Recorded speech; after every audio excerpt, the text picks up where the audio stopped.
since the famous Dempsey Sonny long count battle in Chicago 8 years before.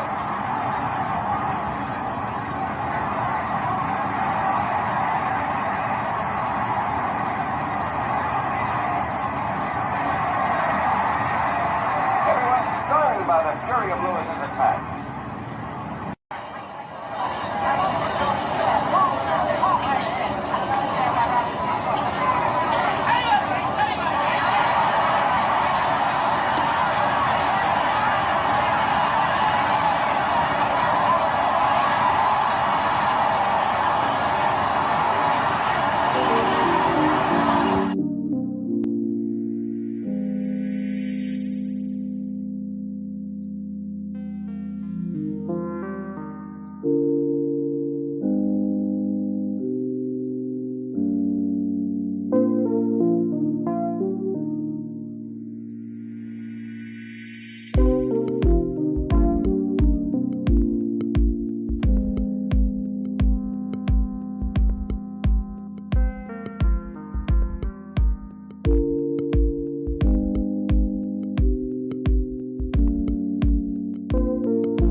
What's happening, my people? It's Gas Sports again, back for another afternoon with the family. Now, as usual, before I get started, let me give a shout out to the JBT community.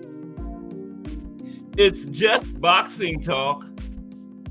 We're a group of people who just love to talk boxing. And we're always looking for others to join us. And you don't have to have a podcast. The only requirement is you just have to love to talk boxing. That's all. Miss Cass, hashtag JBT. Ray Patterson, straight out of New Jersey. What's up, RP? Melanin Queen 27. How are you today, Melanin Queen? Good to see you.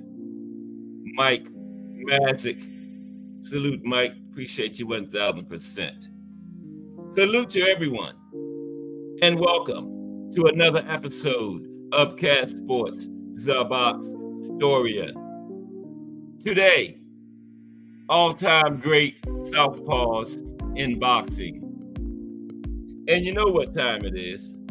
If it's Monday through Friday, 2 p.m., it's the Box Historian, bringing you all that boxing history.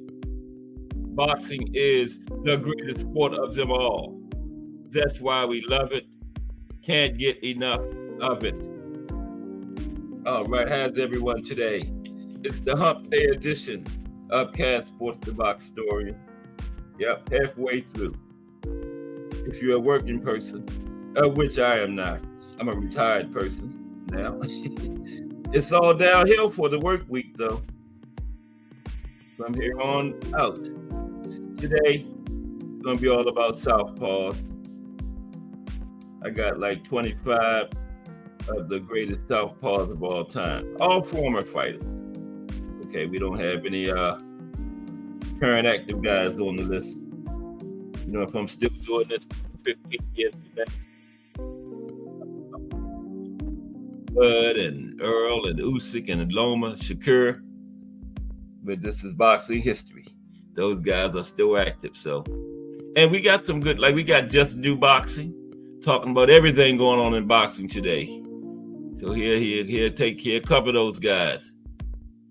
Fire show coming up at 4 p.m. So, yeah, this is boxing history. I got 25 former fighters today. And first, we're going to talk about some of the benefits of Southpaw versus Orthodox starting out. And then since Trump had mentioned, you know, Wednesday, I like to take a show out of the chat. Didn't have one for this week, but Trump had mentioned the murderer's row. Time permitting, we'll go over them briefly because I've done them before. We'll go over them briefly at the end, just like a refresher course on the murderer's row fighters, okay? At the very end of the show. But how's everybody today? It's Wednesday, hump day. Like I said, all downhill from here. Good to see everybody in the building so far. Was Miss Cass, RP, Melanin Queen, and Mike Masick in the building. Appreciate y'all.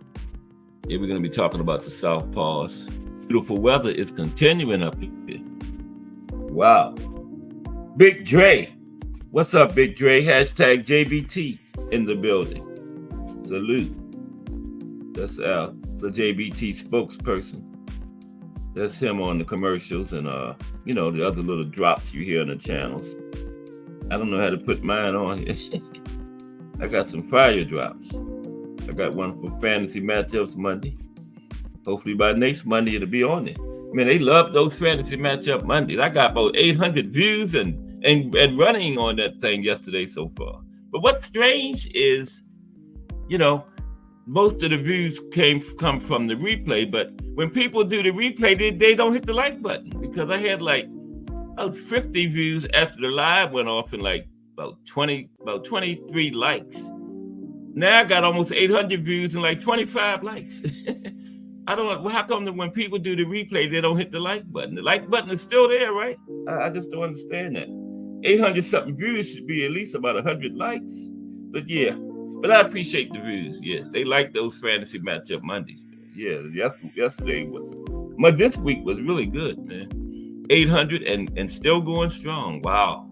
My record is I think like 2.1 thousand in views. Maybe I'll break that on this one. But yeah, I still appreciate the views, but that's just strange. You know, when people look at the replays, they don't hit the like button. They viewing it, they must like it. But yeah, the all-time great Southpaws today, like Marvin Hagler, you know, Manny Pacquiao. We got Zab Judah, Sweet Pea, Tiger Flowers, Hector Camacho. But some great Southpaws there. Jose Luis Ramirez, Flash Day, Young Corbett III. I got one of them names that I'm going to have to put in the chat when I get to it. Winky, right? Yeah. Winky was on my list of the most avoided fighters, remember? Yeah. Nobody wanted to fight Winky. Winky was a bad man. I see Ray greeting all things. I don't see all things, but salute all things.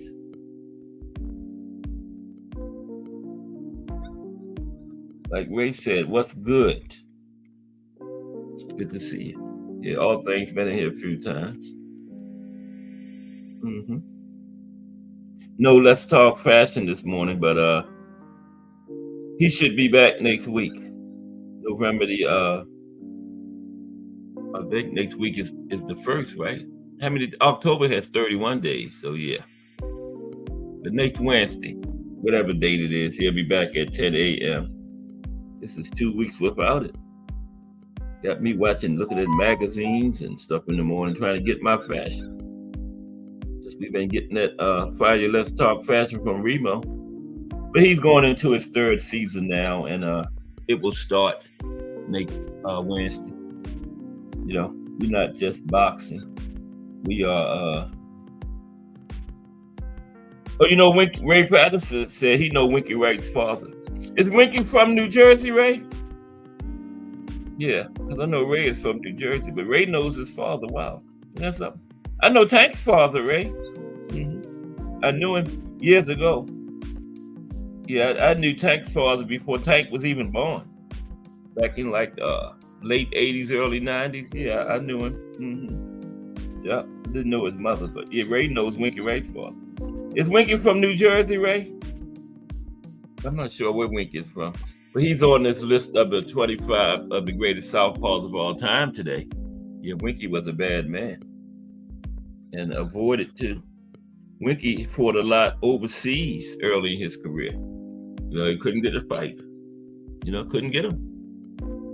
So yeah, but he finally fought his way into getting the top level fights, and Winky had some belts from DC. Oh man, okay, originally from DC. Yeah, Winky Wright, bad man. Southpaw, he had that crazy footwork, man. Yeah, Winky, and Winky was, he had crazy reach, man. You know, Winky could put up the high guard, right? You know, most fighters put the high guard up. You know, the body's exposed, right? So you go downstairs, try to make them drop that high guard. Not with Winky. Winky could put the high guard up and protect his face and his elbows all the way down to his waist, protecting his body. That's the reach Winky had, man. Yeah. Crazy reach, man. Winky Wright. Isn't that incredible? You can protect your head and body at the same time. Winky could do it. He was only about, I think he was 5 something, but he had a reach up like a damn near 7 footer or something. You know? Yeah, Winky was incredible, man. I'm gonna tell you in a minute what his reach was, but yeah. Ray got me talking about Winky. But I brought him up because he's one of these Southpaws. But yeah, Winky, he was about 5 something. Here it is here. Come on, Winky. Holding me up. Yeah, Winky was 5'10" and had a 73-inch reach. But yeah, Southpaw stance. I don't think we ever did the profile on Winky before, but yeah, we're gonna have him coming up in a few weeks. Winky Wright. Yeah, just came up with a good idea. Yeah. And this week it's Felix Tito Trinidad. And you know, tomorrow the boxing in the States is Massachusetts. You know who's from there? The biggest name to come out of there was Marvelous Marvin Hagler. Now Marvelous was born in New Jersey, but by the time his boxing career played out of Massachusetts, right? Yeah. And he's about the biggest name of the former Southpaws. You can't do a Southpaw list without Marvelous Marvin Hagler on it. That would be criminal, you know? Yeah. That would not be right at all. So Marvelous is a part of the list today. Marvelous Marvin Hagler. We're going to get started in about 5 minutes. Got a big show planned for you. Boxing history, Monday through Friday, 2 p.m. Cast Sports. Now, you know, another thing I don't understand, like, you know, the people do the replay and they don't hit the like button, though. I don't understand that. And then if they like the replay so much, how come they don't come watch the lives? You know, you would figure 700 views on the replay, at least about 10 of them would be in here now to check out what the live going to be about. But it's just, you know, those crazy things you can't figure out. Let's talk fashion. Do you understand that? Let's talk fashion. You know, people do the replay. They don't hit the like button when they're looking at the replay. Why is that? You know, I got ended the show yesterday with like 50 views. Now I got almost 700, but only like 3 more likes. You know, so I don't understand that. Is there a reason for that? Let's talk fashion with no. But salute, let's talk fashion, #JBT. Good day. Damn. Trying to be proper or something. Good day. Good day, let's talk fashion. How are you today? Good to see you. He'll be back next week with his 3rd season of Let's Talk Fashion. Is it fashion or is it clashing? Put it in the chat. Yup. Had me this morning looking at magazines and trying to find some fashion. We didn't get our weekly dose, but we'll get it next week. We've been getting 2 a week, Wednesday and Fridays. But yeah, 3rd season starts next week. Looking forward to that. But today on Cast Sports, it's all-time great Southpaws. Former guys. Now, I don't do too much with the current people, but this is boxing history. And still early in the day, we had Crush the Legend this morning at 6:30 with the coffee and donuts. And then Jay Hardcore at 8 with the scrapple and the eggs. We got Cast Sports at 2 with the oodles of noodles. And then we got Just Do Boxing at 4 p.m.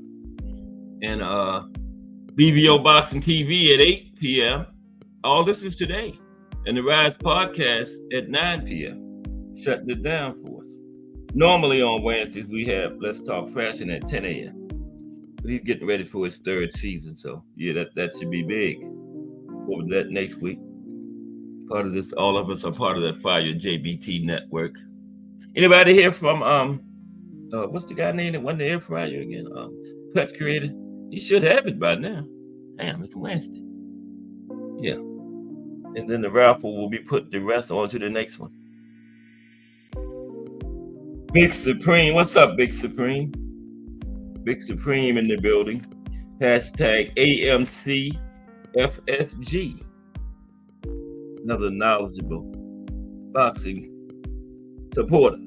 Yeah, I like fan because fan is like short for fanatic. So I say boxing supporter. But salute Big Supreme. #AMCFSG. He says, Purnell. Yeah, Purnell is up there. Yeah. Sweet Pea.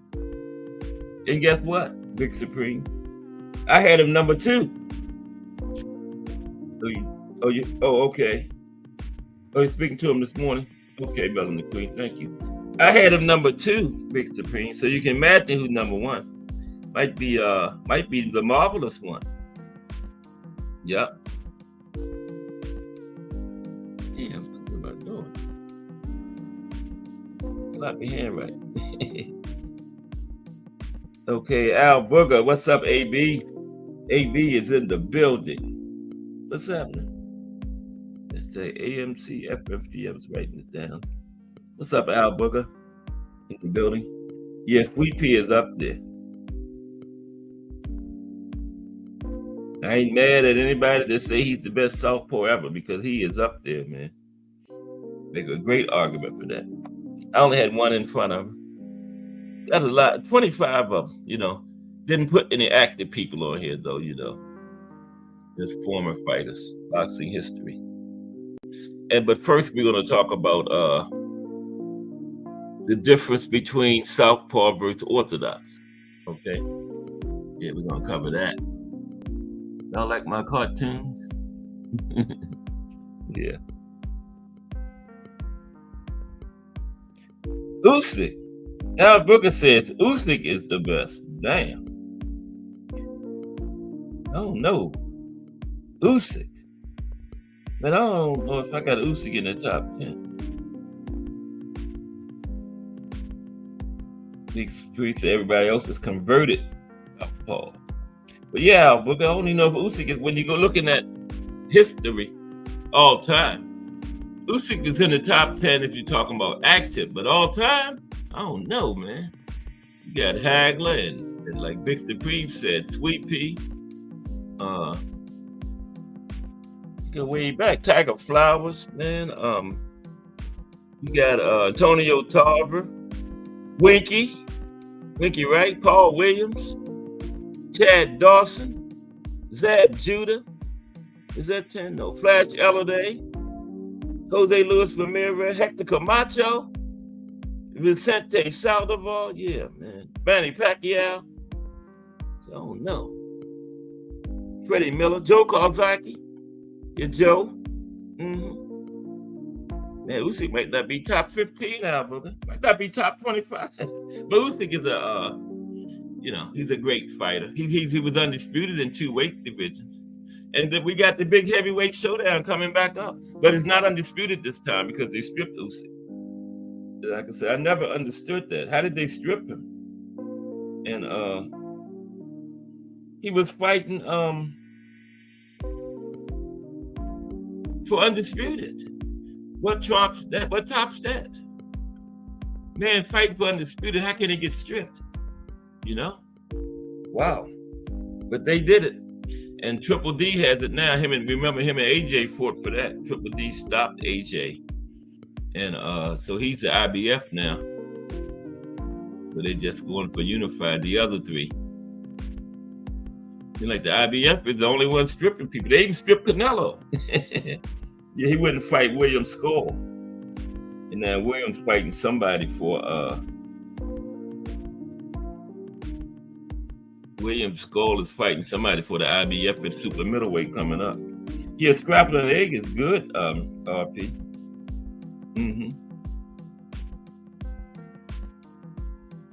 Yeah, eat that all the time.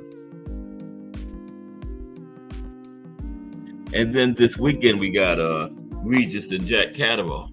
Who y'all got on that one? Regis and Jack. I don't know, man. I'm kind of leaning toward Jack a little bit, toward Catterall a little bit. You know, what is Regis? 34.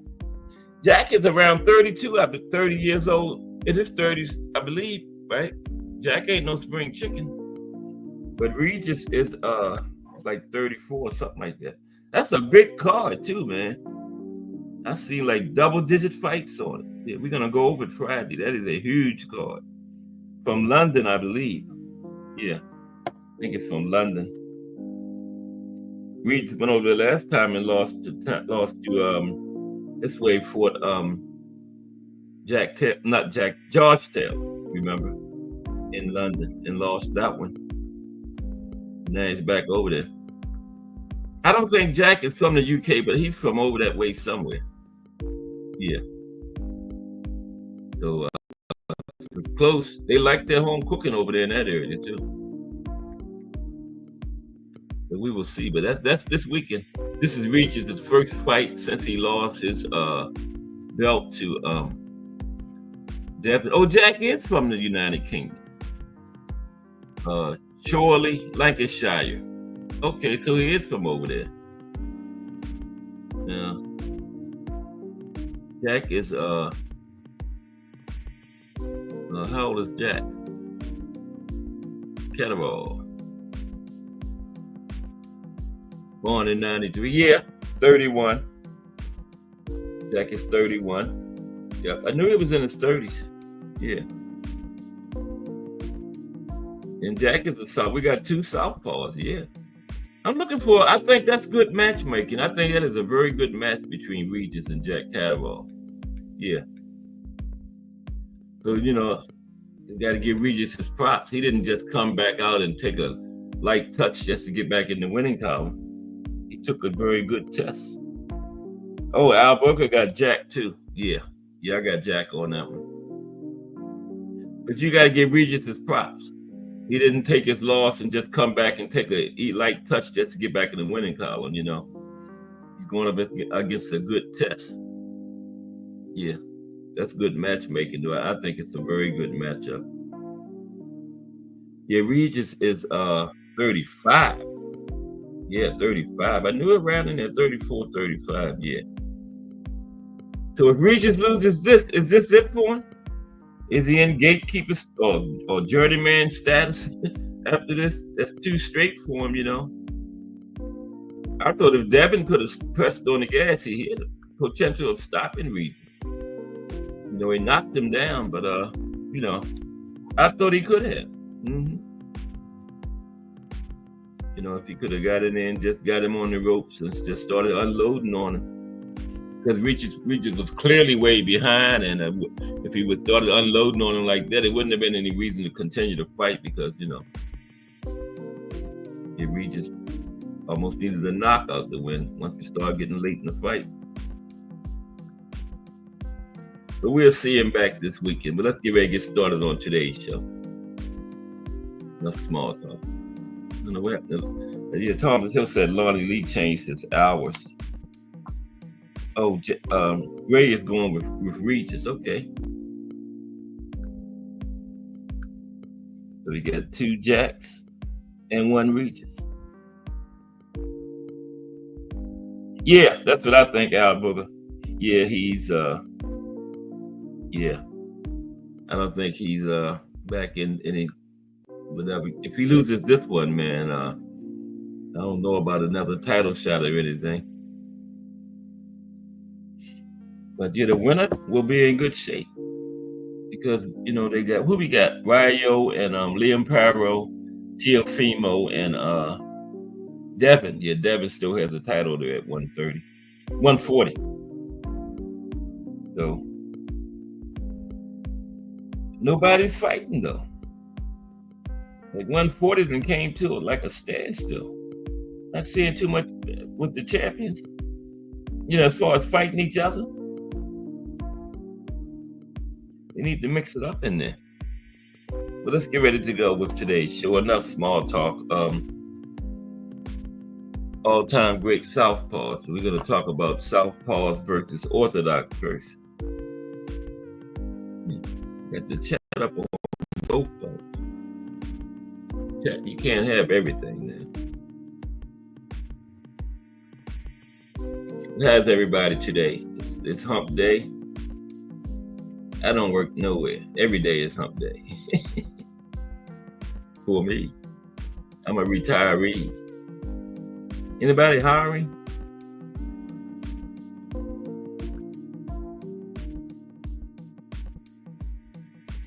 Okay. There we go. Appreciate everybody that's in the building today, though. Oh, Devin dropped his Big Dre. Okay. Is he going up? Oh, wow. Oh, right. He need to. You don't have him fighting at 140 anymore. Uh-oh. Mike says Regis is going to wash Jack. Okay. Mike has Regis. There's 2 Regises and 2 Jacks.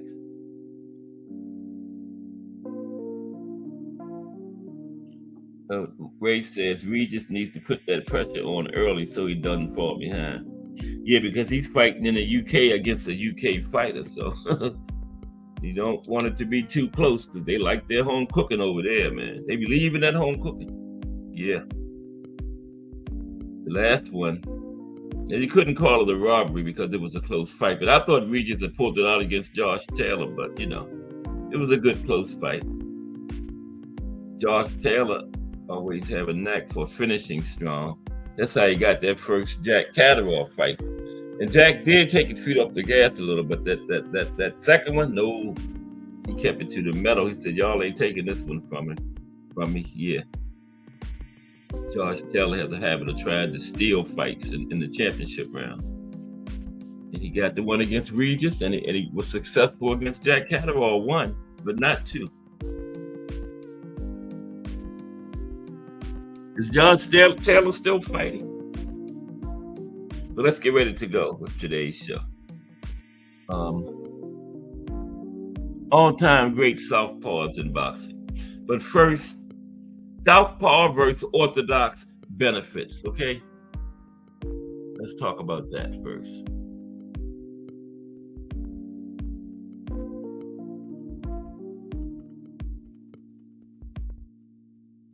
Southpaw versus Orthodox benefits. Okay. Now,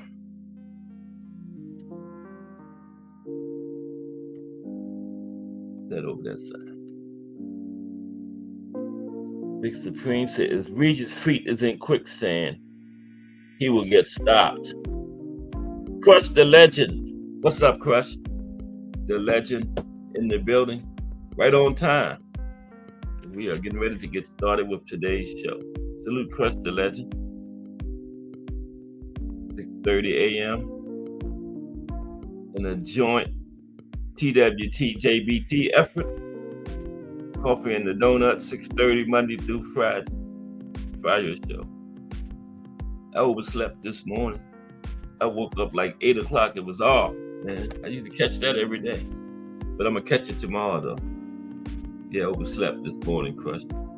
It missed the damn show. It's a good show, too. But salute, Crush.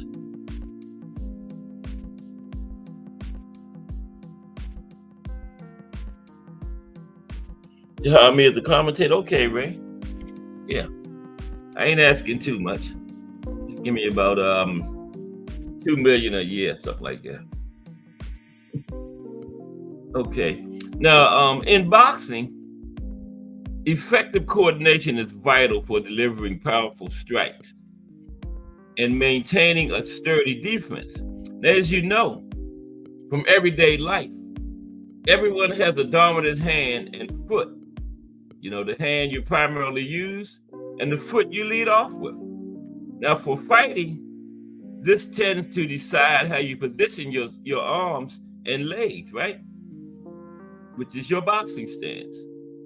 And, you know, there are two distinct footwork stances used in boxing and other combat sports, Orthodox and Southpaw, right? Now, today, we're going to look at both stances, how they differ, and we're going to highlight some Southpaw versus Orthodox benefits, okay? So first, let's talk about the Orthodox stance first. Okay, let's talk about Orthodox first. Now, the primary difference between Orthodox and Southpaw is the fighter's arm-leg position when squaring up. In the Orthodox stance, your left foot is at the front and your right foot and arm are at the back. Orthodox is the most common boxing style, as there are simply more right-handed people than left, right? Now, around 70 to 95% of people are right-handed in the Orthodox stance. Around 70 to 95% of people are right-handed, right? Now, in the Orthodox stance, your left arm will be your jab or your lead hand, okay? With you being able to bounce off your back foot to throw hard right hands behind the jab, okay? Now, what is the Southpaw stance? That's the opposite, okay? What is the Southpaw stance? Yeah, naturally, you're right, Big Supreme. Naturally, left-handed Southpaws are rare. A lot of Southpaws, like you say, Big Supreme, are converted Orthodox, converted right-handers, yeah. Now, if you've ever watched boxing or MMA, you will have heard the term Southpaw. As you can guess from what I've said so far, Southpaw refers to the stance that best suits left-handed people. And while it may be less common, by no means does it put you at a disadvantage. We're going to get into that a little bit later when we discuss the Southpaw versus Orthodox benefit. Now, in the Southpaw stance, a fighter's right foot is forward, okay? Like they're on the screen, with their left foot and left arm to the rear. Now, like I said before, the majority of people are right-handed, meaning the Southpaw technique is rarer, right? A boxer's most effective stance is with their strong hand to the rear. So the Southpaw stance suits left-handed people because they can comfortably move forward and deliver explosive power punches with their left arm. Now, while it is the less common stance of the two, there have been many great Southpaw boxers throughout the decades, And we're going to talk about that in a very few minutes. Okay, now let's get into this Southpaw versus Orthodox benefits. Okay. Now, although your naturally dominant hand tends to decide your boxing stance and style of footwork, there's nothing to say one is better than the other, and both stances have their benefits. So what are the benefits of Southpaw versus Orthodox, right? Okay, Orthodox benefits. Let's talk about the benefits of being an Orthodox fighter first. Okay? Oh, shoot.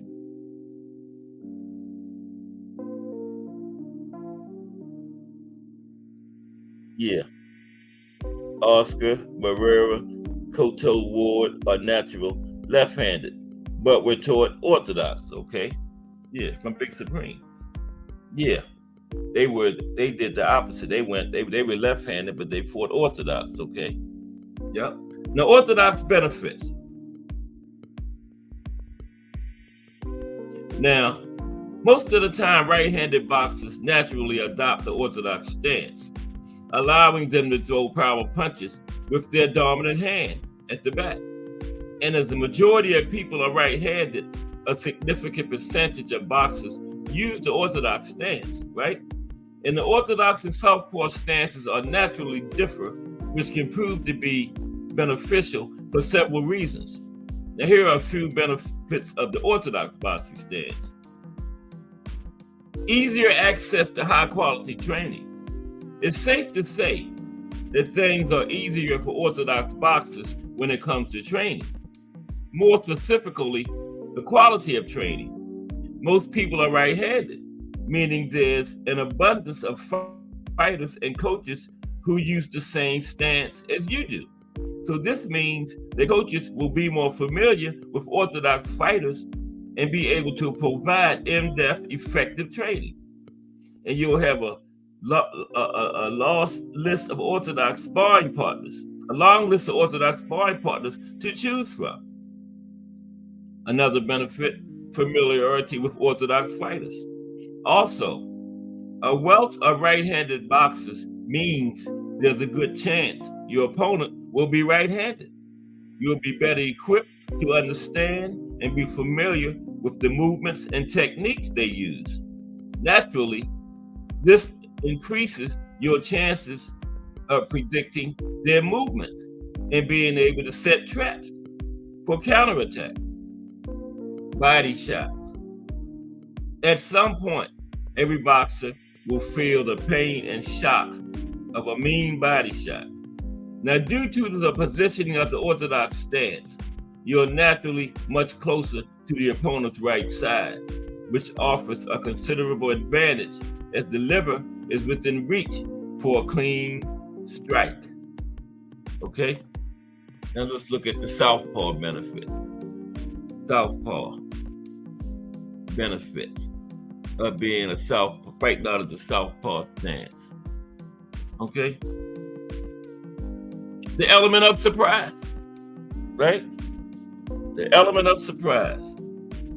In contrast to the Orthodox stances, first benefit, having fewer left-handed people in the world can be a significant advantage for Southpaw boxers. Due to the completely different style and approach of a Southpaw fighter, it creates an element of surprise that can catch Orthodox fighters off guard. They will likely have less experience training with Southpaws and not as much access to Southpaw coaches, which means Orthodox fighters have less insight into how they operate. Comfort and control. Another benefit for Orthodox fighters, comfort and control. Okay? The Southpaw stance tends to be the more comfortable and open of the two boxers. Using a closed Orthodox stance, have a weaker defense, offering more ring control to the Southpaw fighter. Additionally, a Southpaw's lead foot can be a fairly big distraction, making Orthodox fighters lose focus and feel off balance. Another benefit for a Southpaw, effective at range. A Southpaw stance is open, right? Comfortable and allows a fighter to build power in both hands. This means their jabs are often more effective, while their dominant hand, the backhand, can be saved for power punches as and when needed. Now, at range, a southpaw can do serious damage and pick an opponent apart. Also, when facing a power puncher, a southpaw can remain safe on the outside and deliver punches with a stronger or elusive defense. Okay? Yeah, that's southpaw versus orthodox.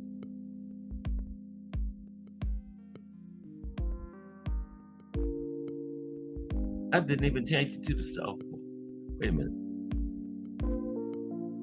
What did I do? Oh, I'm going the wrong way. Yeah, I did. There's the last southpaw. So now let's get into these 25 southpaws that we're going to talk about today. Okay? Some of the top southpaws of all time. We go way back too. We got a couple of them from way back in the day. But trust me, there are some of the top southpaws who step into the squared circle. Like Tiger Flowers. He was back there. What was Tiger like? 30s, 40s, something like that. Yeah. And then, time permitting, since Trump had, I was talking about a show out of the chat for Wednesday. Trump had mentioned Murderous Row. I had done it before, but if we had time, we're going to go over it again briefly today. The 8 Murderous Row fighters that were highly ducked. Okay? Sugar Ray Robinson even ducked one of them. Yes, he did. He ducked Charlie Burley. Now, these are some of the top southpaw boxers in the history of our sport. Now, remember in the first Rocky movie, there was a scene where Apollo Creed and his promoter are scrambling to find a replacement opponent for the big event in Philly. And finally, Apollo finds what he thinks is the perfect choice, Rocky Balboa, the Italian stallion, native son of the city of brotherly love. Now, Duke Evers, Apollo's trainer, registers concern, right? Because he said he's a southpaw and said, I don't want you to mess with any southpaws. And that's one of the oldest truisms in the fight game, a left-handed opponent, because he does everything backwards, right? And that inserts an additional element of unpredictability. Even a heavily favored orthodox fighter runs the risk of bumping into an unintentional headbutt with a southpaw. And the Latin word for left was sinistra, which also means unlucky, right? Sinistra in Latin means unlucky. And that's the Latin word for left, which also meant, it's the root word for the modern English word sinister. Okay? So first is going to be, this is like starting at the top going on down, okay? The best will be last. Okay, might be some controversy, but worst to first, okay? But no way, all of them are great though, okay? Had good careers. The first is Zab Judah. Okay, Zab Judah is Zab. Real name is Zabdiel. Zabdiel Judah. I would have shortened that up to Zab too. Yeah. No wonder he's a good boxer. He probably had to fight in school every day, a name like Zabdiel. He would have at my school. We would have been teasing him. Yeah, that's it. Zabdiel Judah. That's his full name, Zabdiel. Remo's homeboy. Okay, Zab Judah is one of those fighters fans love to hate. Because early in Zab's career, he was overbearingly cocky and boastful, which has ensured that every time he has stumbled in his career, a large number of boxing fans have been standing by, waiting to jeer him. His temper tantrum after being knocked out by Kostya Tszyu, remember that, is one of the most embarrassing things ever seen in the ring. And the fact that he didn't realize he had been knocked out is not the surprising thing, right? Sometimes when you get knocked out cold in a fight, you are the very last person in the entire arena to know about it. But the fact that Jab couldn't accept the information from his own trainer and team indicated a level of extreme immaturity. But it is unfair to deny that Zab grew up a lot since those days and presents an entirely different face to the world now, right? His 5th round TKO loss against Amir Khan in July of 2011 had a lot of fans saying he was done. But then he came up with a TKO victory over previously unbeaten Vernon Paris, right? Demonstrated that Jab was still a factor in the junior welterweight division. And he is one of the most talented boxers of his generation. Now, Zab was probably never as good as he thought he was, but any top fighter has to believe in himself a little beyond what is realistic, okay? But Zab Judah, okay? Coming in at number 25, Zab DL Judah. Next, at number 24, is Ayub Kalule. Hope I'm saying his name right. Ayub Kalule. Now, Ayub was a slick counterpuncher from Uganda. In October of 1979, he captured the WBA light middleweight title from Masashi Kudo, and he held it for 5 defenses before losing it to Sugar Ray Leonard by a TKO in June of 1981, right? He had it for 5 defenses, okay? Now, Kalule was a top fighter of his era with wins over Sugar Ray Seals and Sambu Colombe. But against elite competition like Sugar Ray Leonard or Mike McCallum, he came up short. And all 4 of his losses came by stopping. Only lost 4 in his career, but they were all by stopping. Ayub Kalule, okay? Next, at number 23, Chad Dawson. Chad Dawson. There's Chad Dawson. Okay. Now, Chad was former light heavyweight champion. Okay. Went down to super middleweight and he challenged, had a fight against Andre Ward, right? And that was one of the most anticipated fights of that year. Now, the results were disappointing for Dawson. You know, he lost by TKO in the 10th round. But ultimately, the fight helped his legacy, right? And it did nothing to diminish the respect he has from serious boxing fans and writers, right? And in dropping down to challenge Ward, Dawson showed an old school willingness to fight the best available opponent, right? Because at the time, Dawson said, what other fight makes sense? You know? He went down to fight the best. In my mind, we're the same weight class. Anything over 160, that's the old light heavyweight division, right? We're obviously the 2 top guys there, so we should fight each other. And he returned to 175 after that.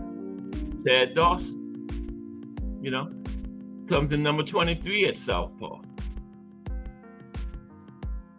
At number 22 is Horacio Acavallo. Horacio Acavallo. There's Horacio Acavallo. Now, Horacio Acavallo of Argentina was one of the premier little men in the world in the 1960s, compiling 75 wins, 34 losses, 2 draws, 6 knockout record, and retiring as the WBA flyweight champion in 1968, right? He said, I'll admit that I had some difficulty determining a good ranking. Oh, excuse me, that wasn't him. He retired as champion in 1968, flyweight, okay, 112. And his resume is filled with unfamiliar names that make a good assessment of his legacy hard to establish. But there can be no question that he belongs on this list of great Southpaws. Paul Williams. Remember Paul Williams? Number 21. Paul Williams. There's Paul. Paul Williams on the left. Now, his career was cut tragically short when he was paralyzed in a motorcycle accident from the waist down, right? And only 1 week prior to that accident, he had started to fight Canelo Alvarez, who was a rising star at the time. And even with a premature ending to his career, Williams put together a very impressive resume. Over the first decade of this century, he was among the top fighters in the world from 147 to 160. The only 2 losses of his career were to tricky fellow Southpaw Carlos Quintana, which he avenged in a rematch via first-round TKO, and pound-for-pound star Sergio Martinez, when he got caught by one of the best left-hand bombs in the business. Yeah.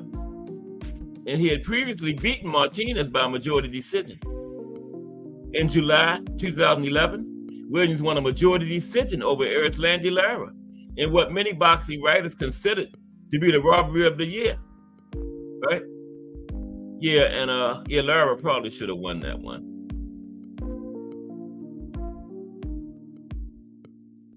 Paul Williams, number 21. 20. Here's the name I can't pronounce.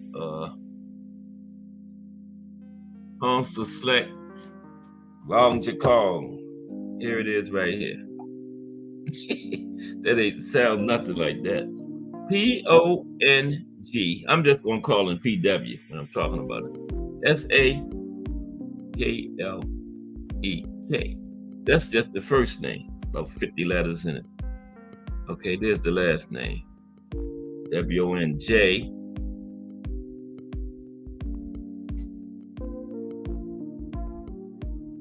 O-N-G. K-A-M. There's P-W. I'm gonna call him P-W, okay? He's next. P-W at number 20. It's some top Southpaws of all time. Now, depending upon who you talk to, P.W. is either an unappreciated legend or a pretender who stayed protected in his native Thailand. His 6th-round TKO loss to unheralded journeyman Sonny Boy Jaro had more people inclined saying he was a pretender, right? But let's split the middle and push it back towards the former opinion. P.W. held the WBC flyweight title for most of the first decade of the century, and his 4-fight series with Daisuke Naito was classic. Against Jaro, he was nearly 35 years old with 90 professional fights, right?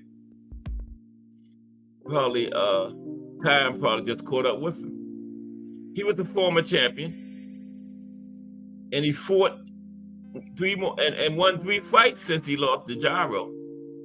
But there were 2 stoppages against fighters making their pro debuts, and a unanimous decision over a guy with a 15-9-3 record. But he had a long career. P.W. belongs at number 20. At number 19, Anthony Tarver. Anthony Tarver. There's Anthony. Anthony Tarver. Now, in the first part of this decade, Tarver established himself as among the top light heavyweights in the light heavyweight history, right? After losing a majority decision to all-time great Roy Jones Jr. in November 2003, he beat Roy with a 2nd-round TKO in the rematch 6 months later, and he won the rubber match by unanimous decision. In December 2004, he lost a split decision to Glenn Johnson at the end of a year in which Johnson had earned Ring Fighter of the Year honors.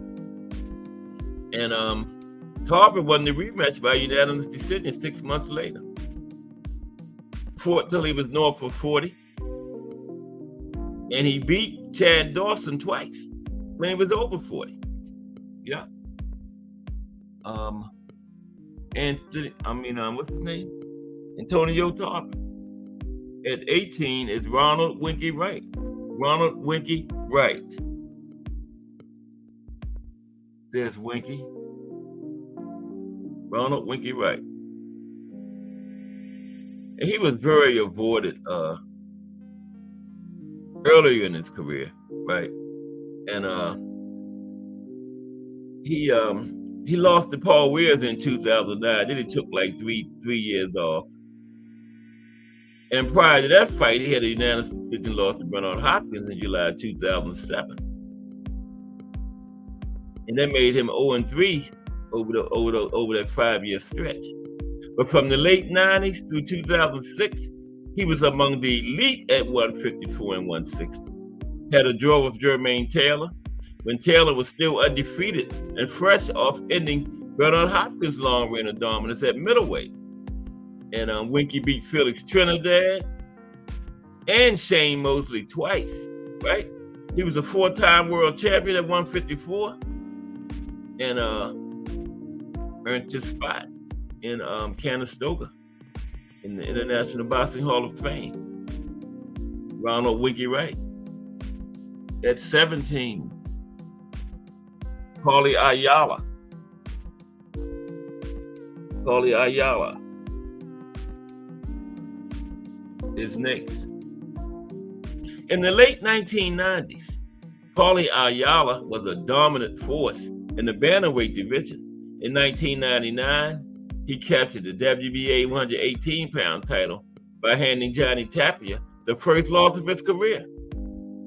And in 99, Ayala was the Ring Magazine Fighter of the Year. And he beat Tapia again in a rematch in 2000. And aside from a technical decision loss to Joichiro Tatsuyoshi in 1998, his only losses came at the end of his career when he moved up to featherweight to challenge Eric Morales and Marco Antonio Barrera, two of the most elite fighters of the past generation. Yep. Mark Johnson at number 16. There's Mark Johnson. These are the top Southpaws of all time. Mark Johnson at number 16.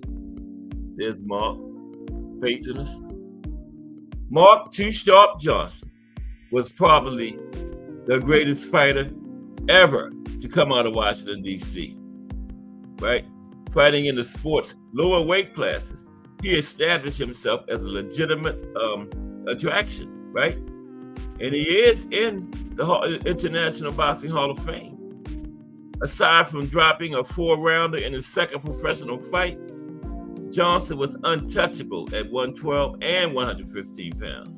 And when he moved up to bantamweight to challenge the great Rafael Marquez, he lost by split decision in a fight where he was docked 2 points for holding Marquez, right?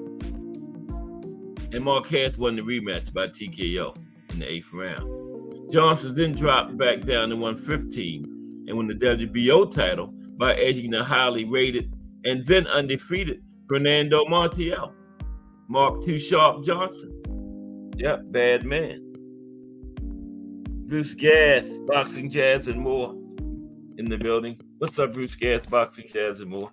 Looking at the top 25 Southpaws of all time, Bruce Gas. Former fighters, though. No current fighters on the list. Okay? Gas Sports is still doing this 15, 20 years from now, then Tank and Usyk and Loma and Bud and all them, I'll be talking about them. But today, it's former guys. But salute Bruce Gas, Boxing, Jazz, and More in the building. Okay, let's continue. Where are we? Number 17? Mark Too Sharp Johnson was 16. 15 is Daniel Zaragoza. Daniel Zaragoza is 15. Okay, 15 greatest Southpaw of all time. on the Cast Sports list of greatest Southpaws of all time. Daniel Zaragoza, there he is. Now, Daniel Zaragoza was an exciting champion of the classic Mexican style, a warrior who left everything in the ring, a multiple-time WBC champion in the bantam and super bantamweight divisions. He was involved in some of the most exciting fights of the late 1980s and early 1990s. Trained by the legendary Nacho Beristain, Zaragoza's career was steeped in Mexican boxing history. In February of 1988, he stopped the great Carlos Zarate by round 10 TKO in Zarate's final fight. That wasn't Zika Carlos Zarate, that was the old Carlos Zarate. Prime Carlos Zarate probably would have stopped him, but he's on his record. The record doesn't say he stopped old Carlos Zarate his last fight. It says he stopped the great Carlos Zarate, okay? So it's on there. And Zaragoza's, in his own last fight, he dropped the WBC 122-pound belt to another legend, Eric Morales, succumbing to the 11th round knockout in September 1997. Since 2010, the Mouse called himself the Mouse. He's trained another great Mexican, Rafael Marquez, the younger brother of Juan Manuel Marquez. Okay, I didn't know Daniel trained Rafael. Wow. Okay. At number 14 is George K.O. Cheney. That was his nickname, K.O. Wow. There's George K.O. Cheney. Okay. Now, George Cheney was a hard-hitting featherweight who logged close to 200 professional fights between 1910 and 1926. That's how they fought back then. He had a terrific knockout percentage, but was knocked out himself in his only championship bid. He was one of the Ring Magazine's top 100 punchers of all time. Now, Cheney was born in Baltimore in 1893 into the same rough and tumble environment as Babe Ruth, right? Yeah, I got to get some more information on George. I don't know too much about him. In the last 5 years of his career, he lost 6 fights by disqualification. Wow. Okay, Lou Tendler, number 13, Lou Tendler. There's Lou Tendler. That's Lou on the right. Okay, Lou Tendler. Now, between 1913 and 1928, Lou Tendler compiled a record of 145 wins, 17 losses, and 8 draws. Wow, that's what like 160 fights, isn't it? Yeah, 160. No, 170. 170 fights. He ranks among the greatest fighters to never win a world championship. I think he was on my list when he did that too. A native of Philadelphia, Pennsylvania, Tendler ranks as among the best fighters ever produced by the city of brotherly love, which is itself among the elite fighting cities on the planet. He's a member of the International Jewish Sports Hall of Fame and the Pro Boxing Hall of Fame. Tendler was one of the toughest rivals for Benny Leonard, arguably the greatest lightweight of all time, and among the top pound-for-pound fighters of all time. You know, Benny Leonard. And Tendler gave him one of his toughest fights. Yep. Get down to the top 10 now. Down to the top 10. Number 12 is Freddie Miller. Freddie Miller. There's Freddie. Just back to us. Freddie Miller. The fighting throughout the Great Depression, Freddie Miller compiled a professional record of 210 wins, 32 losses, and 8 draws. That's 250 fights, right? He ranks among the top featherweights of all time. Miller stopped just 45 of his opponents, giving him a knockout percentage of just under 18%. He was a tricky technician who relied on guile. Miller's January 1932 World Featherweight Championship fight against Battleino was among the most controversial fiascos of that era, ending in a no contest, right? The crowd of 12,000 booed the fighters throughout when there was little action during the first two rounds. Miller came out of his corner in the third round and sent Battleino down with what referee Lou Baldwin termed a light blow to the chin. When the champion got to his feet, Miller sent him down again for about 15 seconds, but Baldwin saw no reason to count. He lifted Bat to his feet and ordered him to fight. When Bat offered no defense, Baldwin stopped the fight at the direction of the Cincinnati Boxing Commission, turned his back on the fighters, and left the ring. The commission announced that all ticket holders will get their money back. Battleino was shown a recognition by the NBA as champion when he weighed in over the 126-pound limit. Since he weighed 129 3/4, however, it ruled the fight could be held, and Miller declared champion if he won. But the no contest ruling left the title vacant, as it would have been if Battleino had won. Battleino vigorously claimed the title had to be taken from the ring by his seconds. He was indefinitely suspended by the boxing commissions and fined $5,000 for this fiasco. Battleino had been stripped by New York State Athletic Commission on January 8th, and Battleino officially renounced his claim on March 1st, 1932. That was a wild fight there. Number 11, top 25 Southpaws of all time, Joe Kawasaki. There's Joe on the right, Joe Kawasaki. Okay. Oh, then we're down to the top 10 after this. We're going to talk about briefly about Murderer's Row since Trump requested it. Okay. Joe Kawasaki is among the handful of fighters to retire as an undefeated world champion. I think it's like 17. Walking away from the game in November of 2008 with a glittering 46-0 record with 32 knockouts. Right? And I know some people saying he's probably too high on this list, right? Now, on the one hand, his resume is not exactly loaded with elite quality opponents. His two best wins would have to be a unanimous decision over the previously unbeaten Mikhail Kessler in November of 2007, and a split decision over 43-year-old Bernard Hopkins in April of 2008. He also beat an old Roy Jones, too. And a lot of people think he should have lost to Hopkins. At the same time, it's not like the Pride of Wales made a career out of busting open tomato cans. He held various versions of alphabet soup 168-pound titles for a decade. So everybody he fought was a ranked contender. He deserves this spot.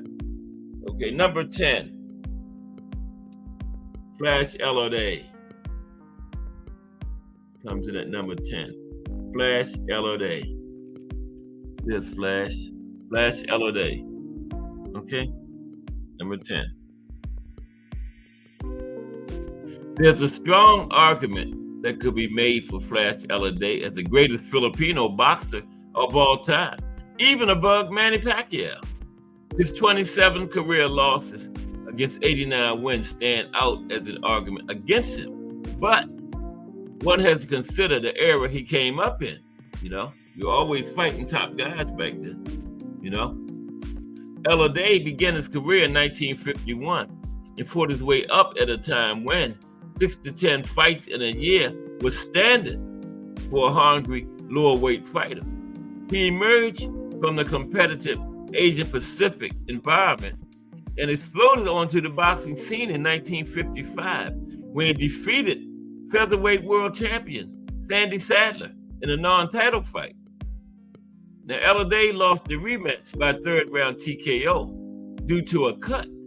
But in 1960, he captured the world championship from Harold Gomes and held both the original WBA and WBC versions of the belt, remaining the 126-pound champion until 1967. During that time, he went up to fight in the lightweight division as well. In February 1964, he was TKO'd by the legendary Carlos Ortiz when he challenged for the 135-pound world championship. But Flash Day comes in at number 10. Okay. At number 9, Young Corbett III. Young Corbett III. Okay. Now, Young Corbett III was a 2-division world champion during an era when being a world champion meant that you were legitimately viewed as the top fighter at that weight in the world, okay? In that era. Nowadays, world champion don't mean nothing. It means you share it with like 15 other people in your weight division. But back then, when they said world champion, you were the best in your division, okay? In 1933, he beat Jackie Fields for the welterweight belt. In February 1938, he took the middleweight crown from Fred Ospitali, losing it back to him later in that same year. Corbett's record was 122 wins, 12 losses, 22 draws, okay? What's that, like 156 fights? Yeah. Among the fighters he beat were future middleweight champion Zeferino Garcia and future light heavyweight champion Billy Conn, who would famously come within 2 rounds of upsetting Joe Louis. And that was during that stretch when Joe Louis had those 25 straight title defenses. Billy Conn came close to beating him. At number 8, and there's going to be some argument about this one, Sergio Martinez. At number 8. Top 25 lightweights in the world. That's right, Sergio Martinez, number 8. Perhaps the most amazing thing of all about Sergio Martinez's remarkable career is the fact that it started so late in a sport where most elite competitors hit the gym before they enter puberty, right? Now, Martinez did not get his start until he was 20 years old.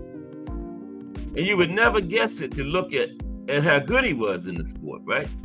He combined explosive power in both fists with perhaps the best footwork of the sport to stake a legitimate claim on top pound for pound honors, right? Now, nobody debated that he was the top 160-pound fighter in the world in this era, right? A claim he solidified when he beat Julio Cesar Chavez by unanimous decision. Okay? Number 7, Jose Luis Ramirez. Jose Luis Ramirez. Okay? Jose Luis Ramirez fought from 1973 to 1990, compiling a record of 102 wins and 9 losses, 111 fights, with 82 stoppages. His thrilling 4th-round TKO of Evan Rosario in 1984 earned him the WBC lightweight title. It avenged his razor-close unanimous decision loss to Rosario in 1983. Ramirez was a true ring warrior, though he did more often come up short against the truly elite such as Ruben Olivares, Alexis Arguello, Hector Camacho, and Julio Cesar Chavez. Now, he did record a controversial split decision victory over Pernell Whitaker in March of 1988, but that is regarded as among the worst decisions in boxing history. Whitaker won the rematch by a near shutout. And he won the first one by a near shutout, I thought. Nevertheless, Ramirez was among the best of his era and clearly one of the top southpaws of all time. Okay? Number 6, top southpaws of all time. Cat Sports top southpaws of all time. Hector Macho Camacho. There he is. Hector Macho Camacho. Hector Macho Camacho was a flashy, exciting fighter who held world titles in 3 different divisions. After winning the vacant WBC Super Featherweight title in 1983, he moved up in weight 2 years later and captured the lightweight crown from Jose Luis Ramirez. Yeah, that was a great fight there. Yeah. That fight was the same year that the 3-round fight between Thomas Hearns and Marvin Hagler won Fight of the Year. So that 3-round fight won Fight of the Year up against fights like Camacho Ramirez. Larry Holmes fought Michael Spinks that year, so just 15 rounds. Camacho Ramirez was 12. So that should put in perspective how great that 3-round fight was. Against fights like that, Camacho Ramirez, Holmes Spinks, Hagler Hearns 3-round fight won Fight of the Year, man. Incredible. In 1989, Ramirez won the inaugural WBO 140-pound belt by defeating Ray Boom Boom and CD via split decision.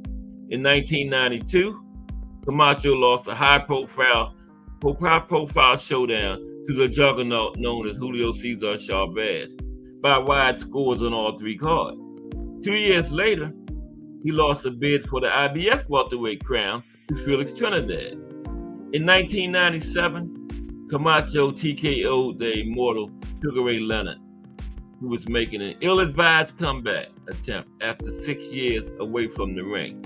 Sugar Ray saw Camacho fight Duran and thought Camacho got the win, but Sugar Ray thought Duran won, and that made him think he could beat Camacho. Went there and got knocked out for the first time in his career. The dummy. Okay. And then retired again where he should have kept commentating. Yeah. Only time he got stopped. And the next year after that, Camacho himself, now 35, lost a second attempt for the welterweight title against Oscar De La Hoya.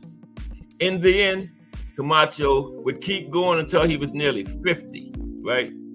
His last fight was by unanimous decision, lost by unanimous decision to journeyman Saul Duran in 2010. Wow, 50 years old. Number 5,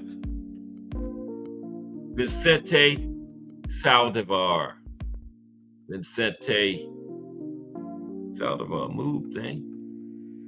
Okay, there's Vicente Saldivar.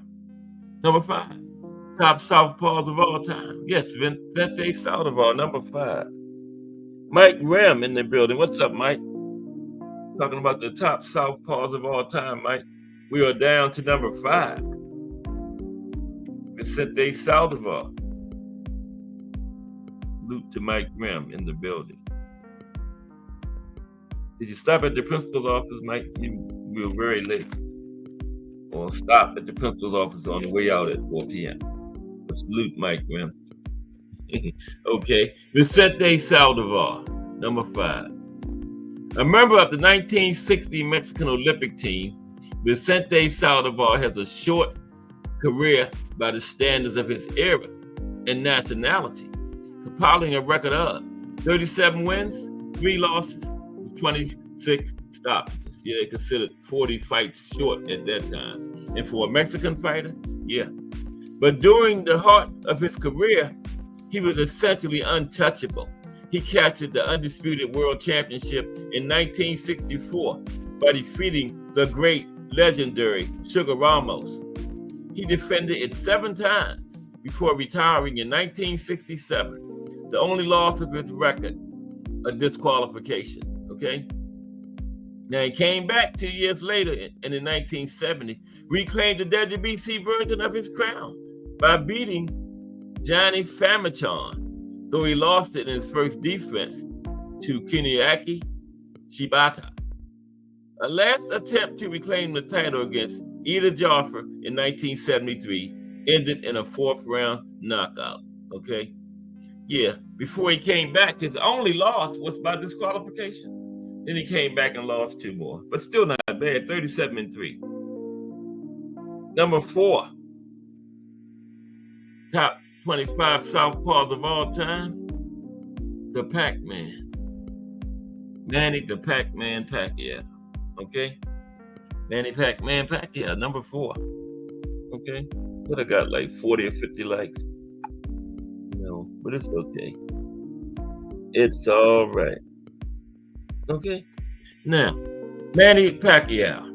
Appreciate you, Melanie Queen 27. Melanie Queen 27 is the Greatest moderator in the history of group moderators. Y'all see her in there grinding. Look, just watch. Okay, I didn't gotta tell you. Just watch her in action in there. Manny Pacquiao. This is another ranking being criticized from both angles. Now, people try to prop up Pacquiao as the pound-for-pound greatest of all time, right? And some dismiss him as widely overrated, right? But Manny is good at number 5, especially when you see no, what is number 5 or 4? 4. He's good at 4, especially when you see the 3 that's in front of him, okay? And at the same time, Manny's resume speaks for itself, right? Being called the world champion in today's game means a lot less than it did back in the day, right? But there's no way an unbiased fan or writer can fail to be impressed by winning straps in 8 weight classes, 112 all the way up to 154. Okay, if you're unbiased, man, you got to give props for that. That's what Manny did. Now, along the way, Pac-Man has recorded victories over more than a half dozen fellow future Hall of Famers. Okay, the Pac-Man.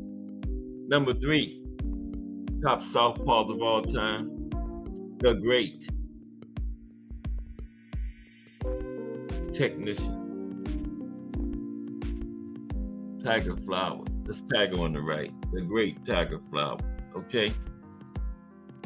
Now, Tiger had like 141 fights. Okay, Tiger Flowers compiled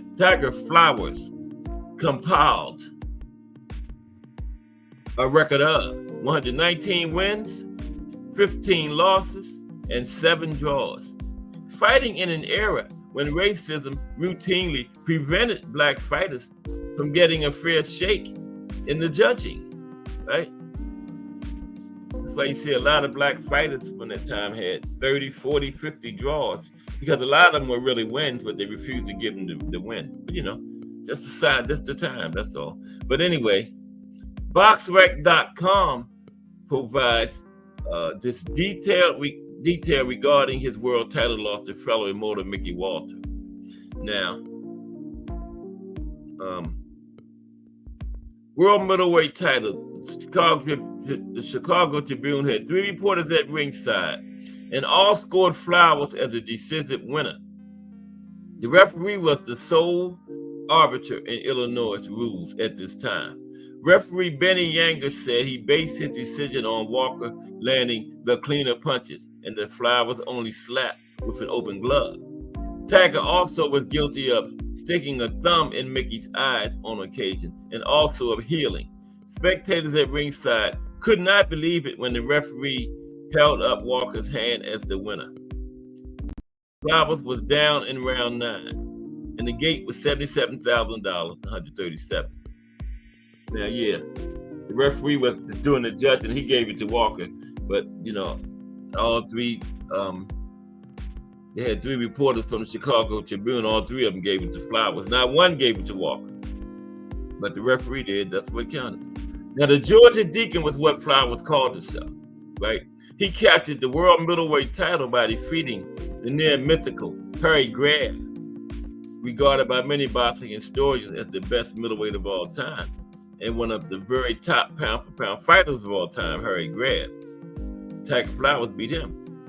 The one knock against Flowers would have to be Fragile Whiskers. Of his 15 losses, 10 came by way of stoppage, okay? And number 2, Big Supreme had this one. At number 2, I already told you, Sweet Pea. Pernell Whitaker's number 2. So y'all already know who number 1 is, right? I'll give you a hint.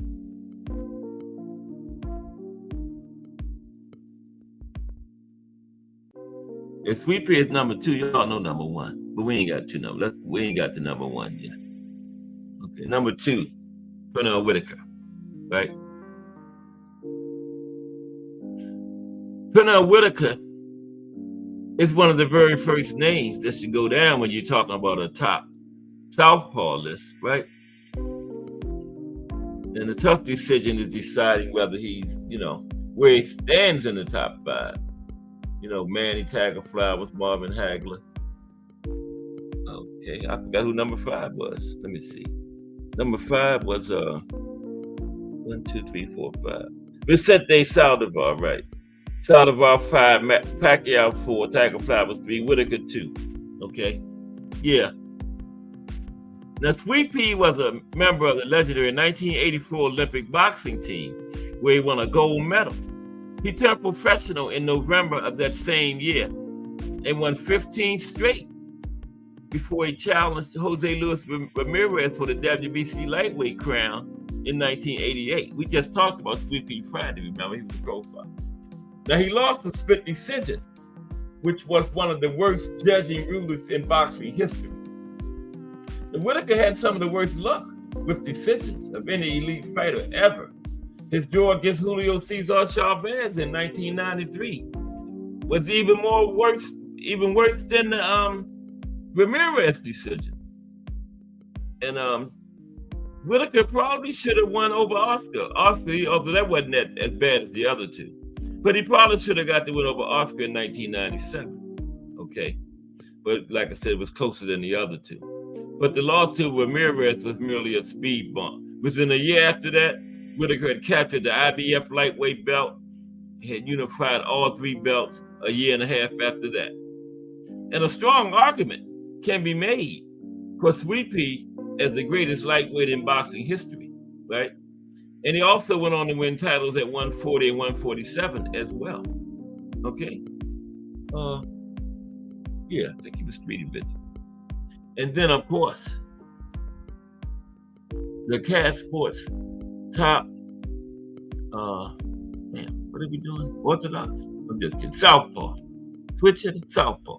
Cat Sports top Southpaw of all time is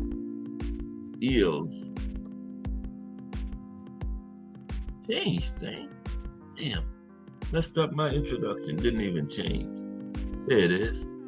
Marvelous Marvin Hagler, the greatest southpaw of all time. What's up, Jaw? Jarrell Hattie in the building. And what's up, Kensaw Love 1? All my people coming through again today. Kensaw Love 1 in the building. Kensaw is coming through every day. What's up, Kensaw Love 1? And Jaw, Jarrell Hattie. Kensaw Love 1. And Jarrell Hattie. Okay. We're going to talk about Marvin Hagler. Excuse me for 1 second. Marvin Hagler is the greatest southpaw of all time. Any argument from anyone? I know Big Supreme said Sweet Pea. So he must have Hagler too. You got to have Hagler too, Big Supreme, if he's still here. You got to have Hagler too. Got to have Hagler too. Okay.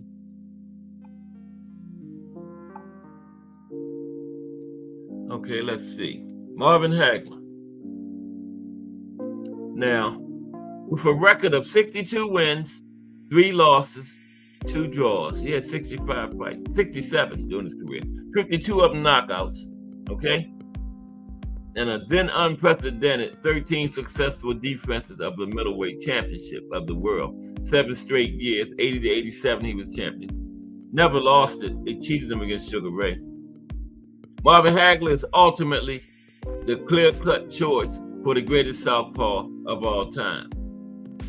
Hagler was an old-school warrior who came up the hard way.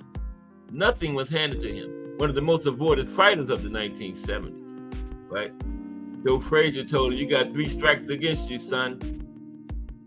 You're black, you're a southpaw, and you're good. That's what Smoking Joe told him. Now, during the 3rd year of his career, he lost decisions to tough veterans Bobby Watts and Willie Monroe. Now, he learned from the experiences and moved forward. In 1979, 6 years into his career, marvelous Marvin Hagler finally got his first title shot against Vito Antuofermo. And now Hagler, the commentators and people wouldn't call him his nickname Marvelous. They was calling Sugar Ray Sugar Ray. They was calling Hearns the Hitman. They was calling Duran the Hands of Stone. But they wouldn't call Hagler Marvelous. So guess what he did? He officially changed his name to Marvelous Marvin Hagler. So they would have to call him Marvelous. I don't know why they wouldn't do that, though, but they wouldn't call him that. So he changed his name to Marvelous Marvin Hagler. But anyway, he finally got his first title shot against Vito Antuofermo in 1979. Now, in a head-scratcher of a decision, Antuofermo retained the belt with a draw. That's another one of the worst ones in history. Now, but less than a year later, Hagler got the opportunity number 2. Alan Minter took it from Antuofermo, so then he this time went up against Alan Minter. And he took no chances. He stopped Minter in the 3rd round. And from there, Hagler became one of the most dominant fighters of the 1980s. In 1987, he was robbed of his belt via split decision to Sugar Ray Leonard, right? And that fight is still disputed to this day. Either way, Hagler's record puts him on the short list with the all-time pound-for-pound best. As a southpaw, he is clearly the best southpaw, no doubt, right? There you have it. The 25 best southpaws of all time. Okay, what's up, Jarrell? Okay, I said we was gonna go with Murderer's Row right quick. Trump had asked about it. He ain't in here, but still, let's look at Murderer's Row real quick. Okay, briefly. The Murderers, y'all know who the Murderer's Row fighters was, right? Let me tell you. I've been over before. Let me tell you about it. But tomorrow, the Boxing in the States series continues with Massachusetts. And the man right there is from Massachusetts. The marvelous one. Yeah. And he probably the biggest thing to come out of Massachusetts. We're gonna talk about him tomorrow. Okay. When we do boxes from Massachusetts. And yeah. Marvin will be a part of it. What has everyone? It's hump day. If you're a working person, of which I am not, you will everything's downhill from here. To the weekend. And Regis and Kathy Lee. No, I'm just joking. Remember that show? Regis and Kathy Lee? Regis and Jack Catterall. Right? This weekend. Who y'all got? I'm leaning toward Catterall. Yeah. I'm leaning toward Jack. Yeah, I'm leaning toward Jack Catterall. Probably be a decision. Jack is a tough fighter, man. Knows how to win.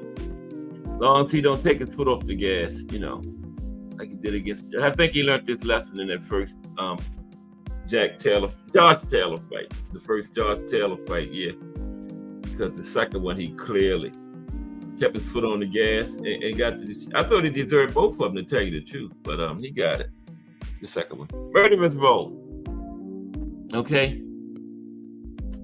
Now, throughout much of the 1940s, 8 African-American boxers named Charles Burley, Eddie Booker, Jack Chase, Coco Kidd, Burt Lytell, Lord Marshall, Aaron Wade. Damn, that's more than 8, ain't it? Wow.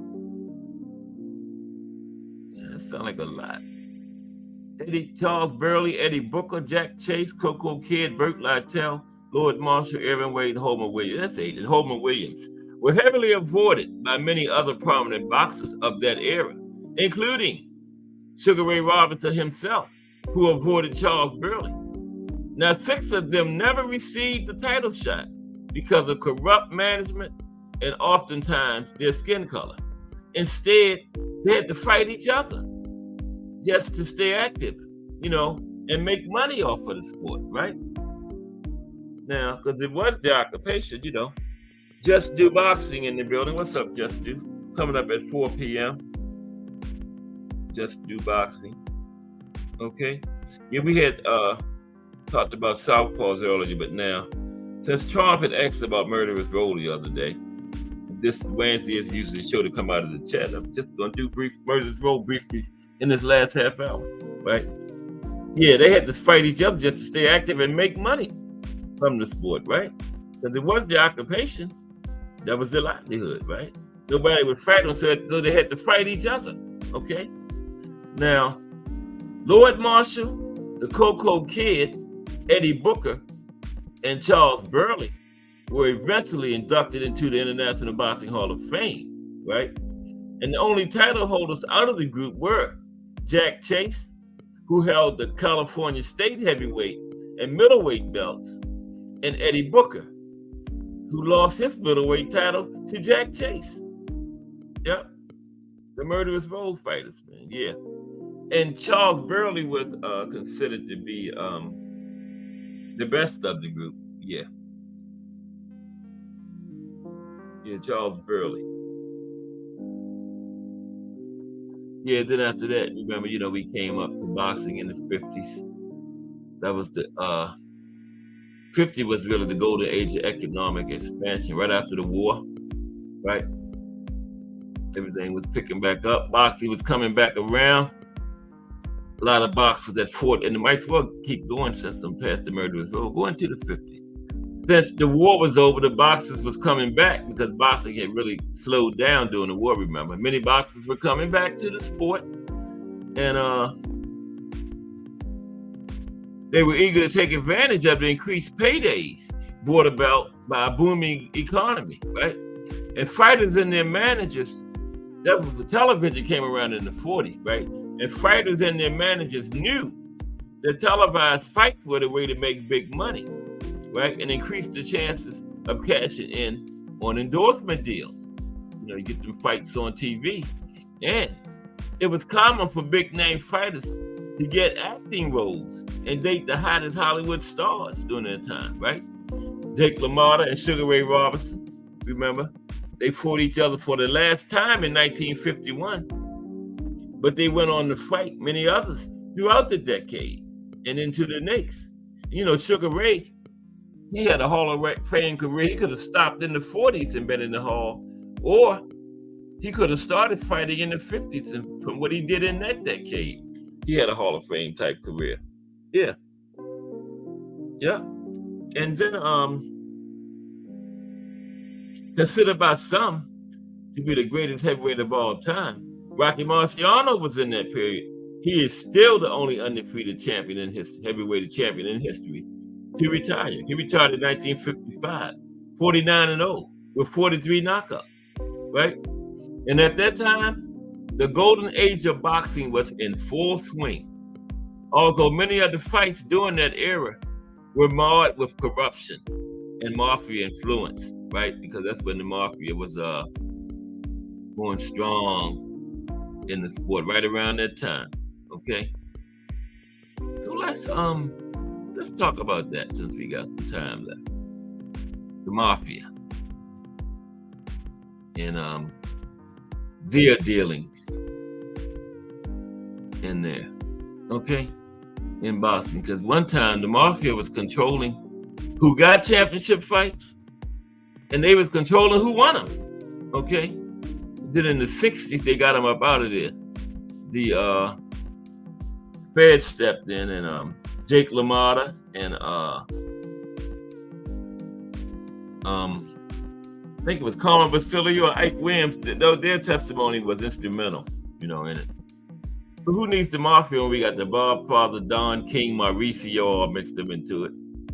Probably would be better to go back to let the mafia run instead of them characters, The mafia involvement in boxing, okay? Now, beginning in the late 1930s, notorious New York mafia hitman Frankie Carbo, later known as the Czar of Boxing, began managing fighters, right? Mostly lightweights, welterweights, and middleweights, for the sole purpose of exploiting their talent for his own personal gain. Now, throughout the 1940s, Carbo, with the help of fellow gangster Frankie Blinky Palermo, who was able to legally obtain a license, allowing him to manage fighters and promote events, despite his lengthy criminal background, right? They used their mob connections to intimidate fighters and managers into taking generous percentages of fight purses and throwing fights for betting purposes, right? And the most famous incident of that time happened in 1947, when middleweight contender Jake the Raging Bull LaMotta lost by technical knockout against Billy Fox. And Billy Fox's record could only be attributed to his manager Palermo, because when they got the Mafia out of it, I think Billy had 13 more fights after that and lost 8 of them. When he really had to fight on his own, he won 13 and lost 8, but he had a damn near undefeated record when the fighters against him was throwing fights. The Mafia was paying him off and stuff.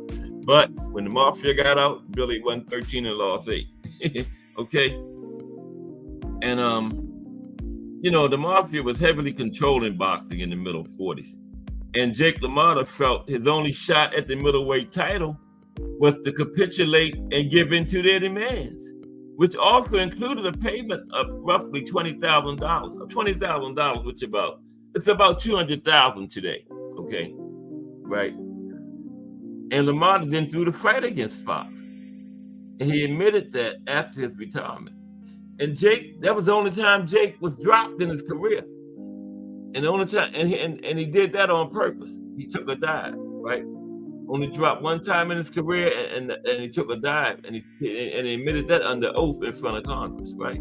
Yep, Jake LaMotta. And so, due to suspicious betting activities reported by bookies and a horrible acting job by both fighters, the New York State Athletic Commission suspended LaMotta, suspended his boxing license, and withheld both fighters' pay for the fight, right? And LaMotta eventually took advantage of an earned title shot 2 years later, beating Marcel Cerdan by knockout in the 10th round, right? And say Fox, on the other hand, was no longer being managed by Palermo, right? Yeah, here it is. Now, Fox was winning all those fights because the Mafia was paying people to take dives against him. But once the Mafia got out of it, he had to fight on his whatever tower he had, he lost 8 of his next 14 fights. Okay, because the guy had no talent, right? And he started losing. And guess what? He got knocked out 5 times in the process. Okay? So in 1949, the International Boxing Club was formed as a corporation that promoted fights that were held in major venues in New York, Chicago, and Detroit. And during a 1960 court hearing, it was revealed that the International Boxing Club was connected to Carbo and Palermo, the 2 monsters, right? And they were on trial for multiple crimes related to their involvement with professional boxing over the past few decades. And it was also revealed that Carbo's wife worked for the International Boxing Club and was being paid a salary of $45,000, right? That's about $500,000 nowadays per year for doing nothing. She's sitting home watching soap operas, getting paid all this money. Like she worked for this place, the master's wife, and she was doing nothing, man. Getting them out to bed 1, 2 o'clock in the afternoon watching Days of Our Lives, General Hospital and stuff. Getting paid all that money, $45,000 a year. That's about $400,000 or $500,000 nowadays. Imagine that, man. And Carbo and Palermo clandestinely held major control over who fought who back then, who was deserving for title shots, and who would win the title shot, right? They controlled who got the title shots and who would win them. And the organization they ran was so corrupt that there were times when even the judges called the fight for the fighter who clearly lost, as was the case when Tony DeMarco was ruled a winner against Carmen Basilio for the middleweight world title. Carmen never gave in to him, you know, so he got some bad decisions. And Carmen was eventually granted a rematch and took matters into his own hands, and he knocked out DeMarco, right? And the Mafia's influence was an open secret in the boxing world. But the financial toll that many cities would have experienced by shutting out the IBC prevented anyone from publicly speaking out against it. Now, the walls began closing in on Carbo and Palermo in the late 1950s when California promoter Jackie Leonard reneged on a deal that was made with Carbo, right? And Leonard was brutally attacked with a lead pipe outside his home one night and left hospitalized. And the attack galvanized efforts by the California State Athletic Commission to seek the help of various state and federal law enforcement agencies. After a lengthy investigation, Carbo, Palermo, and others were arrested over charges of extortion and conspiracy. Carmen Basilio provided the court with important testimony that was instrumental in the conviction of both Carbo and Palermo. And Jake LaMotta and Ike Williams also gave testimony. And Carbo and Palermo were sentenced to 25 years. Carbo got 25 years, Palermo got 15 respectively. Yeah. And the guy that ran the IBC, he was involved. I forgot his name, but he didn't get prison time. He was smart, you know. He stayed in the background and he just made money. He didn't have to do put his name or anything. You know, he was smart, right? They were like the frontmen, Carbo and Palermo. I forgot the guy's name, but yeah, that was the mafia. Like I said, they controlled 40s, 50s. They controlled who got championship fights and they controlled who won them. It was really bad, man. Really bad. Yeah. Then don't forget tomorrow is Sugar Ray was stealing rounds, y'all. Yeah, tomorrow is boxing in the States, Massachusetts. And Friday, the profile this week is the life and career of Felix Tito Trinidad. Okay. Don't miss that. That's going to be good. Okay. Appreciate everybody. So, yeah. People really like those Fancy Matthews Mondays, man. Wow. Yeah. And everybody hit the like button for the Box Historian.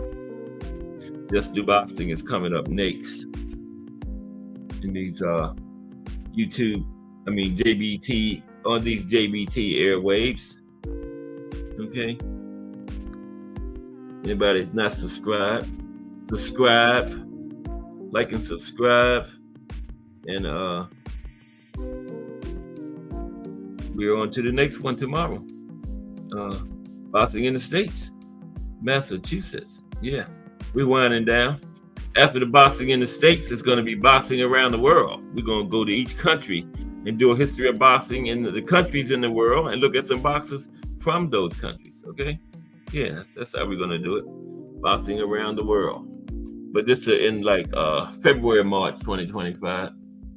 Regis and who you got, Jarrell? Regis or Kathy Lee?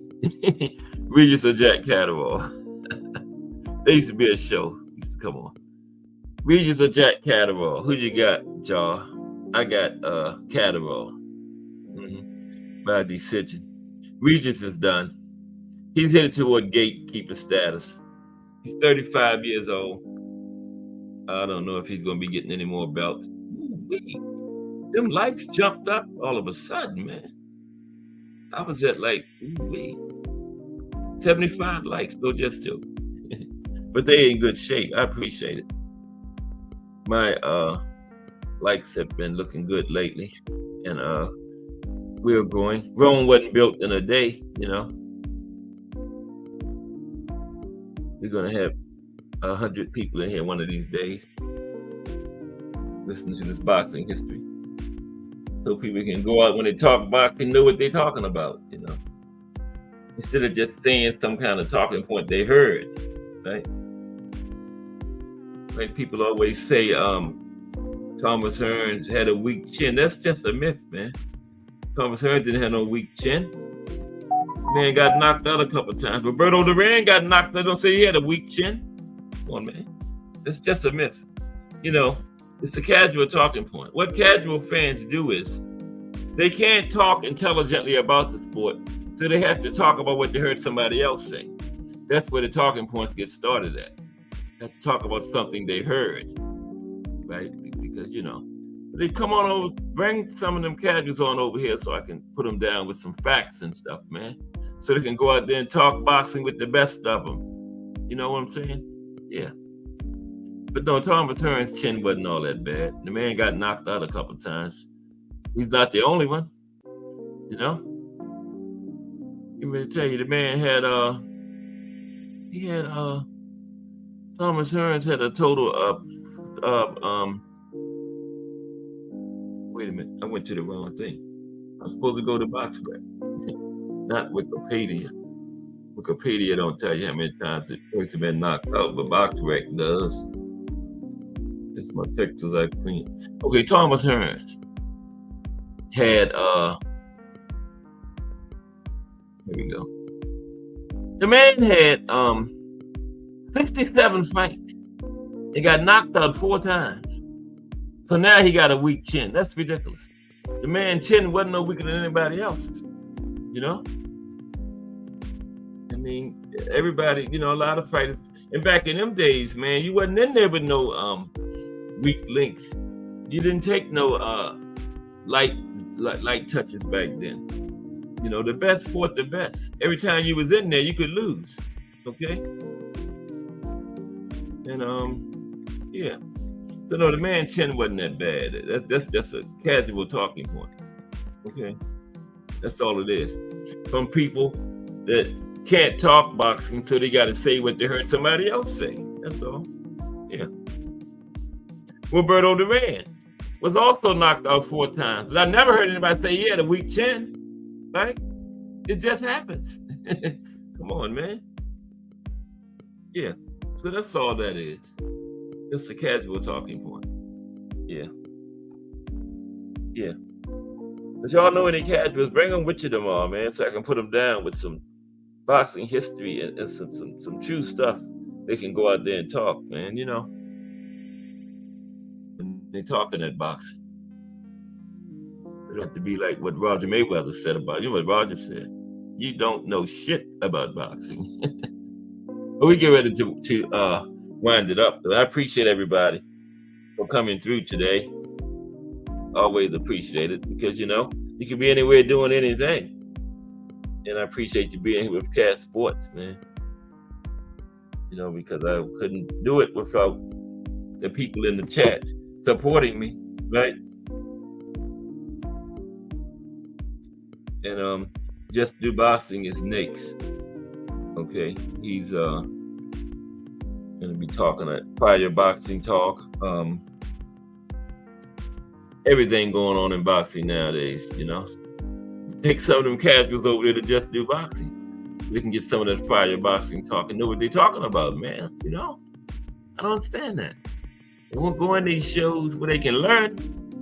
They want to go over there and listen to who Ryan Garcia beefing with on Twitter and who T.O. called the monkey, man.